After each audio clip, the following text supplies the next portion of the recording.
মেয়েরা যেখানেই যাক না কেন কাজ কিন্তু করে খেতে হবে, সেটা শ্বশুর বাড়ি হোক বা বাপের বাড়ি হোক। বাপের বাড়িতে এসেছি 2 মাসের বেশি প্রায় হতেই চললো, তাই নানান লোকের নানান মাথা ব্যথা। কেন এতদিন এসে রয়েছি, কেন আমি যাচ্ছি না, হয়তো শ্বশুর বাড়ি থেকে ঝগড়া অশান্তি করে এসে রয়েছি, নাই বরের সঙ্গে কিছু একটা হয়েছে। এই চিন্তাটাই স্বাভাবিক। কোনো মেয়ে যদি শ্বশুর বাড়ি থেকে বাপের বাড়িতে এসে 7 থেকে 8টা দিন থাকে, তারপরে না নানান লোকের নানান কথাবার্তা শুরু হয়ে যায়। বিশেষত গ্রামের দিকগুলোতে তারা যেহেতু খেতে দেয় পড়তে দেয় না, তো এর জন্য তাদের বেশি মাথা ব্যথা। তো সেই সমস্ত কথা বাদই দিলাম। সামনে যেহেতু রয়েছে পুজো, তাই পুজোটাকে ঘর বাড়ি ঝেড়ে একেবারেই পরিষ্কার করে নিতে হবে। মা যেহেতু একা হাতে 4-5টা সামলাতে পারবে না, আর প্রচুর কিন্তু কাজকর্ম রয়েছে পুজোর সামনে, তাই আমি ভাবলাম মা যেহেতু বাইরের কাজকর্ম করে নিচ্ছে, তো চলো আমি ঘর বাড়ির ঝুলটা ঝেড়ে একেবারে পরিষ্কার করে নিই। এই যে আমাদের পাকা ঘরটা দেখতে পাচ্ছ, এই ঘরটা কিন্তু করা হয়েছিল একসাথে থাকাকালীন, মানে বাপ জেঠুরা মিলে এই ঘরটা করেছিল। প্রত্যেকেরই এক একটা রুম ছিল, আর এই ঘরে আসার জন্য 3টে কিন্তু দরজা রয়েছে, মানে 3 ধার দিয়েই কিন্তু আসা যাওয়া করা যাবে। তো যাই হোক, যখন কারণবশত প্রত্যেকেই আলাদা হয়ে যায়, তখন ওই ঘর কেনার জন্য প্রত্যেকেরই বলা হয়েছিল। সেই সময়টাতে কেউই যেহেতু কেনেনি, আর ঘরের দামও সেরকম একটা দিচ্ছিল না, তখন আমার মা এক একটা রুম বাবদ 1.5 লাখ করে কিন্তু কিনে নিয়েছে। আমি আর আমার দিদি মাকে বারবার করে বলেছিলাম যে সিঁড়িঘরের ওইখানে একটু রান্নাঘরের মতো করে নিতে, যাতে তোমার বৃষ্টির মধ্যে অসুবিধা না হয়, যেহেতু রান্নাঘর এখনও আমাদের কমপ্লিট হয়নি। মার তো আবার খোলামেলা জায়গা পছন্দ, উনি আবার বেশ বড় জায়গা না হলে কিন্তু রান্না করতে পারে না। তার ইচ্ছা যে এই ঘরের সঙ্গে সেটিং করে সে কিন্তু বড় করে রান্নাঘর করবে। এখন আমি সোজা চলে আসলাম আমার রুমটা পরিষ্কার করার জন্য। তো আজকে ভাবলাম সবার ফার্স্টে বারান্দাটা ঝেড়ে পুছে নিয়ে আগে আমার রুমটা পরিষ্কার করব, তারপরে বাকি যে 3টে রুম রয়েছে সেগুলো পরিষ্কার করে নেব। এই রুমটাতে আগাগোড়া থেকেই কিন্তু আমরাই থাকতাম, আমার আর আমার দিদির কিন্তু খুবই একটা পছন্দের রুম বলতে পারো। আমার মা যখন বিয়ে হয়ে এই বাড়িতে আসে, তখন আমার মায়ের কোনো কিছুই কিন্তু ছিল না, না ছিল খাট, না ছিল কোনো জিনিসপত্র, না ছিল সোনার গয়না টয়না, আমার মায়ের কিছুই কিন্তু ছিল না। আমার মামারা যেহেতু অর্থ অবস্থাও সেরকম একটা ভালো ছিল না, তো এর জন্য সেরকম কিছু দিতেই পারিনি। কিন্তু বলে না যে কষ্টের ফল কখনোই কিন্তু বিফলে যায় না, সেটাই। আমার মা এত পরিমাণে কষ্ট করেছে সংসারের পিছনে, তাই এক এক করে আমার মা সমস্ত কিছুই কিন্তু করতে পেরেছে। এটা আমি গর্ব করে বলতে পারি, যেহেতু আমরা ছোটোবেলা থেকেই দেখে আসছি যে আমার মা কতটা পরিশ্রম করেছে এই সংসারের জন্য।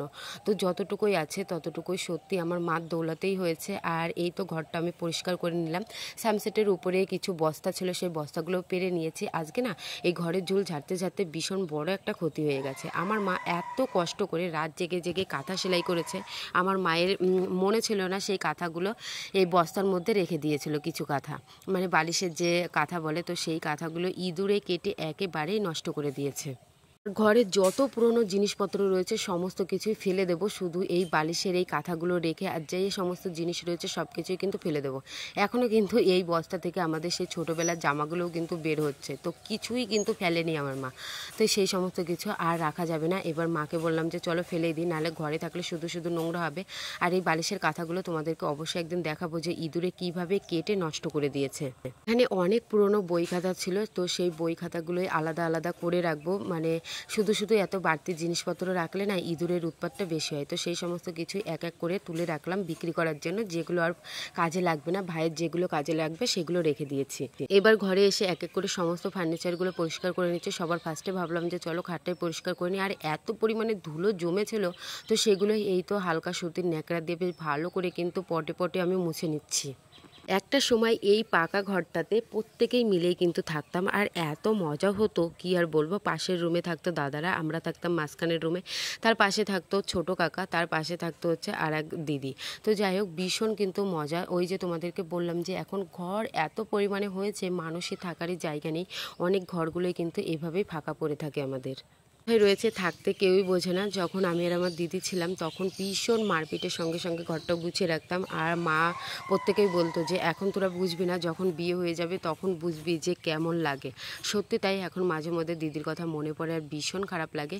তো ঘরটা গুছিয়ে সোজা চলে আসলাম মাঠে। মাঠে এসে একেবারে পুরো মাথায় হাত, আর এই যে ধান ক্ষেতটা দেখতে পাচ্ছ, কিছুই কিন্তু নেই, ধানের শীষগুলো একেবারে চিটে হয়ে গেছে। তো এখানে মাছ ধরা চলছিল, তাই ভাবলাম যে চলো একটু মাছ ধরা দেখে আসি। যেরকম মানে বৃষ্টি হয়েছে অনবরত, সেরকম কিন্তু মাঠে মাছও এসেছে, জল কিন্তু কমেনি, আর চাষিদের কিন্তু ভীষণ পরিমাণে ক্ষতি হয়েছে। বৃষ্টির জলে তো চাষিদের প্রচণ্ড ক্ষয়ক্ষতি হয়েছে, তার সঙ্গে কিন্তু মাঠে বেশ ভালোই কিন্তু মাছও কিন্তু এসেছে। তো সারা বছর যে কী করে যাবে মানুষদের সেটাই।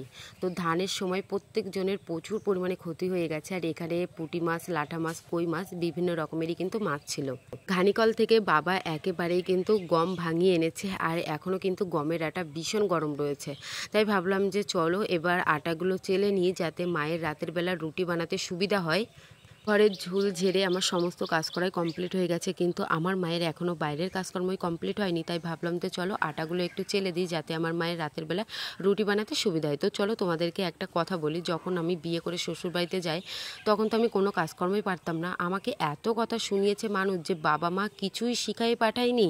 তাহলে বলো এমন কথা শুনলে কোন মেয়ের না খারাপ লাগে। আর যখন আমি বাপের বাড়িতে ফোন করতাম না কেন, তখন তারা এই বলতো যে তোর 14 গোষ্ঠীর কাছে ফোন করার সময় তোর গায়ে ব্যথা লাগে না, আর আমার আত্মীয় স্বজনের কাছে ফোন করতে তোর গায়ে খুবই ব্যথা লাগে।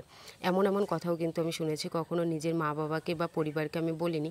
একটা মানুষ কখনোই না একেবারে মহান হতে পারে না, বা একেবারে সেই মানুষটা তাল গাছের মাথায় উঠতে পারে না। তাকে সময় দিতে হয়, তাকে সুযোগ দিতে হয়, খুদ ধরে নয়, তাকে বুঝিয়ে দিতে হয় হাতে ধরে। এখন আমি যতটুকু কাজকর্ম করতে পারি না কেন, সমস্ত কাজকর্ম করতেই কিন্তু আমি পারি। আর আমার বাড়িতে যদি এখন 30-40 জন অতিথিও যদি আসে, তাদেরকে ঠিক মতো সেবা যত্ন করার ক্ষমতাটাও কিন্তু আমি রাখি, নিজের হাতে রান্নাবান্না থেকে সহকারে। কিন্তু আমার কাজের খুঁত কখনোই আমার শাশুড়িমা ধরেনি। ভুল হলে সে আমাকে বুঝিয়ে দিয়েছে যে এটা এভাবে নয়, এটা এইভাবে করতে হবে। তো কথাই রয়েছে যে মায়ের চেয়ে মাসির দরদ বেশি। মানে তার কোনো মাথা ব্যথা নেই, কিন্তু কিছু কিছু মানুষের নানান মাথা ব্যথা, যে তোর বৌমা তোকে খেতে দেবে না, পরতে দেবে না, এই করতে দেবে না, সেই করতে দেবে না। মানে তারা এত পরিমাণে ভুল বুঝিয়েছে মানুষটাকে যে তোমাদেরকে কি আর বলবো। দেখো প্রত্যেকটা সংসারে কিন্তু ঝগড়া অশান্তি হয়, কেউ কিন্তু বলতে পারবে না যে সে একেবারে মহান বা একেবারে মহা খুশিতে কিন্তু সে রয়েছে। কিন্তু যখনই যে কোনো জিনিস অতিরিক্ত মাত্রায় হয়ে যায়, আমি মনে করি সেখান থেকে বেরিয়ে আসাই সব থেকে বেটার অপশান।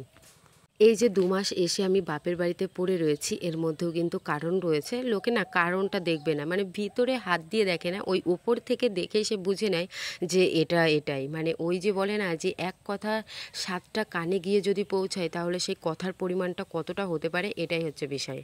রাতের বেলা এই তো এখন আমার মা কিন্তু রুটি বানিয়ে নিচ্ছে, আর আমাদের এইখানে প্রত্যেকেই কিন্তু রাতের বেলা রুটি খায়। মূলত আমাদের বাড়িতে কিন্তু খাবে, সেটা শীতকাল আসুক বা গরমকাল আসুক। তো তোমাদের মাঝে চলে আসবো নতুন আরও ভিডিও নিয়ে। ততক্ষণ ভালো থেকো, সুস্থ থেকো।